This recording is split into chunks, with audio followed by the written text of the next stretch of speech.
Marshanda sentil artis viral, beri pesan bijak agar tak merasa spesial.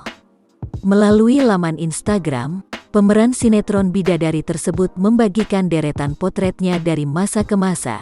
Kamis, tanggal 17 Juni tahun 2021.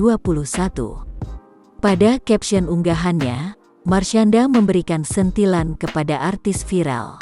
Saat lo lagi viral, saat lo lagi sukses jadi berita di mana-mana, saat jumlah followers lo naik pesat, coba deh resapin pemikiran seperti ini, tulisnya.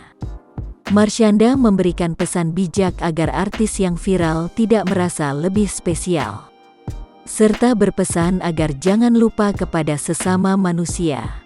Intinya, jangan lupa merasa sama dengan sesama.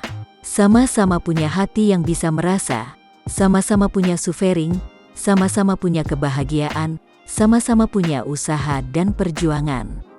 Karena ketika semua atribut kesuksesan lo hilang, maka siapa yang akan ada di sana? Apakah dia orang yang merasa utuh? Atau dia kehilangan identitas diri?